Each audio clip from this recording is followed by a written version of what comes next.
आज की पहली खबर, पशुपति पारस को एनडीए में नहीं मिल रहा भाव, गठबंधन से होंगे बाहर।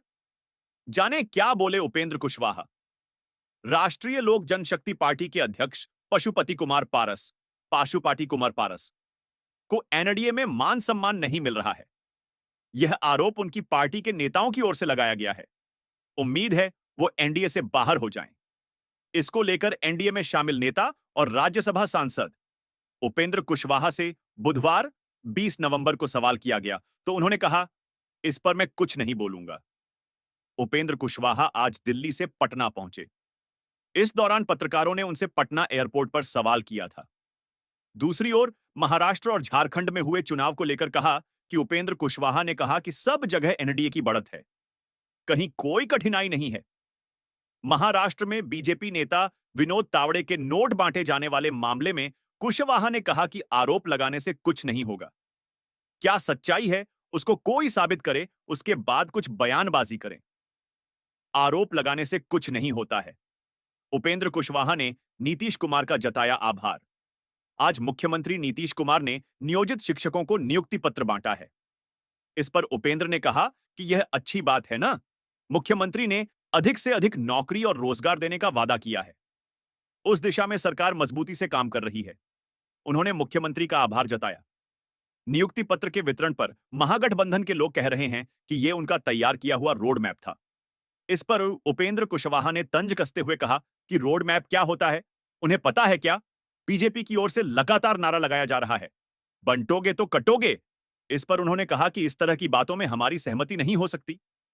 एक सवाल पर कि मुख्यमंत्री नीतीश कुमार चुनाव प्रचार के लिए झारखंड नहीं गए, इस पर जवाब में कहा कि नहीं गए, इससे कोई फर्क नहीं पड़ता है। चलिए, एक और बड़ी खबर, मुझे सुरक्षा भीख में नहीं चाहिए। बेटे को मिली धमकी पर और क्या बोले पप्पू यादव। पप्पू यादव को पिछले कुछ दिनों से लगातार जान से मारने की धमकियां मिल रही हैं। अब उनके साथ उनके बेटे को भी मारने की धमकी दी गई, जिसके बाद वह भावुक हो गए। अब पप्पू यादव को कोई भी ऐरा गैरा नत्थू खैरा फोन कर, व्हाट्सएप मैसेज कर धमकी दे रहा है। इसलिए पप्पू यादव भी इन बातों को समझने लगे हैं और धमकी देने वालों को हड अचकाने भी लगे हैं। जिस तरह से लगातार धमकी मिल रही है, हर ओर इसकी चर्चा हो रही है। इसको लेकर पप्पू यादव का रिएक्शन भी सामने आया है। उन्होंने कहा कि सोशल मीडिया पर इस तरह की प्रतिक्रिया से बचना चाहिए। अगर वह इसका जवाब देने लगेंगे तो जातीय उन्माद फैलेगा। उन्होंने कहा कि अब मुझे मानसिक रूप से परेशान किया जा रहा है, इसलिए जो भी धमकी देने वाले हैं वह एक मैदान और तारीख फाइनल करें और आकर बात कर लें। इस बार उनके बेटे की तस्वीर लगाकर 24 दिसंबर तक सरप्राइज देने की बात पर पप्पू यादव भावुक नजर आ रहे हैं। धमकी देने वाले ने इस बार उनके बेटे को भी मारने की धमकी दी है और लाइव लोकेशन भी भेजी है और कहा कि हमारी नजर हर वक्त तुम दोनों पर है। इस मामले को लेकर उन्होंने कॉल रिकॉर्डिंग को लेकर व्हाट्सएप मैसेज के साथ लिखित आवेदन डीजीपी बिहार को दिया है। साथ ही उनसे बात भी की है। इसके अलावा हाई कोर्ट पटना को भी पत्र लिखा है। पप्पू यादव का दावा है कि दिल्ली से पकड़कर लाए गए महेश पांडे का लॉरेंस बिश्नोई गैंग से रिश्ता है। उन्होंने कहा कि वह बार बार मांग कर रहे हैं कि इस धमकी के पीछे कौन है, इसकी जांच क्यों नहीं हो रही है, कौन है जो पप्पू यादव को खत्म करना चाहता है। चलिए, एक और बड़ी खबर, पशुपति पारस को लेकर फिर से क्यों तेज हुई अटकलें। जानिए बिहार चुनाव के लिए रालोजपा की तैयारी। लोजपा राष्ट्रीय के अध्यक्ष और पूर्व केंद्रीय मंत्री पशुपति कुमार पारस पर फिर एक बार सबकी नजरें टिकी हुई हैं। पशुपति पारस अपनी पार्टी रालोजपा के साथ अभी एनडीए का हिस्सा है, लेकिन आगामी बिहार विधानसभा चुनाव 2025 में उनकी पार्टी एनडीए के साथ रहेगी या अलग होकर चुनावी मैदान में उतरेगी, इसे लेकर तरह तरह की चर्चाएं जारी हैं। पटना में पार्टी के कैंप कार्यालय में वरिष्ठ नेताओं की बैठक आयोजित की गई, जिसमें पार्टी के पदाधिकारियों से कई मुद्दों पर राय ली गई। वहीं भाजपा कार्यालय के सामने रालोजपा की बैठक को लेकर लगाए गए बैनर होर्डिंग से सियासी गलियारे का पारा भी चढ़ा हुआ है। सभी सीटों पर तैयारी कर रहा रालोजपा। रालोजपा के राष्ट्रीय अध्यक्ष और पूर्व केंद्रीय मंत्री पशुपति कुमार पारस ने कहा कि पार्टी सभी 243 विधान सभा सीटों पर संगठन को मजबूत करने की तैयारी कर रही है। पार्टी हर राजनीतिक स्थिति और चुनौती का डटकर सामना करने को तैयार है। मैं अगले महीने से पूरे राज्य में पार्टी के शीर्ष नेता के साथ दौरा कर पंचायत स्तर तक संगठन को मजबूत करूंगा। श्री पारस मंगलवार को विधायक कॉलोनी स्थित पार्टी के कैंप कार्यालय में वरिष्ठ नेताओं की बैठक संबोधित कर रहे थे। पार्टी के केंद्रीय संसदीय बोर्ड के अध्यक्ष और पूर्व सांसद सूरजभान सिंह ने कहा कि सभी कार्यकर्ताओं को अब पूरी मजबूती से 2025 के विधानसभा चुनाव की तैयारी में लग जाना चाहिए। चलिए एक और बड़ी खबर, एनडीए से अलग हो जाएंगे। पशुपति पारस, आरएलजेपी की बैठक में हो गया फैसला। पूर्व केंद्रीय मंत्री पशुपति पारस की राष्ट्रीय लोक जनशक्ति पार्टी का कार्यालय तो भवन निर्माण विभाग ने ले लिया और उसे चिराग पासवान की पार्टी को दे दिया गया। अब पशुपति पारस अपने घर से ही पार्टी चल रहे हैं और इसी कड़ीडीडीएची में बीते 19 नवंबर और आज 20 नवंबर को 2 दिवसीय प्रदेश कार्यकारिणी की बैठक की। इस बैठक में कई पार्टी के कई वरिष्ठ नेता शामिल हुए और सभी लोगों ने अपनी अपनी राय रखी। 2 दिनों की बैठक समाप्त इस पूरी बैठक में राष्ट्रीय प्रवक्ता सरवण अग्रवाल ने कहा कि बैठक में यह निर्णय लिया गया है कि हम लोग आगामी 2025 के बिहार विधानसभा चुनाव को लेकर सभी 243 सीटों पर पुरजोर मेहनत करेंगे और अपनी तैयारी करेंगे। हमारे राष्ट्रीय अध्यक्ष पारस खुद पंचायत स्तर तक घूम घूम कर जनता से मिलेंगे, लेकिन अकेले रहेंगे या किसी गठबंधन के साथ रहेंगे, इस पर उन्होंने कहा कि यह अभी तक निर्णय नहीं लिया गया है।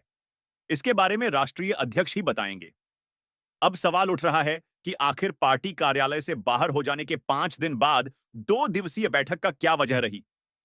पार्टी के एक वरिष्ठ नेता ने नाम न छापने के शर्त पर बताया कि पशुपति पारस कार्यकर्ताओं को बुलाकर यह जानना चाह रहे थे कि कौन हमारे साथ रह सकता है और कौन चिराग पासवान के साथ जा सकता है।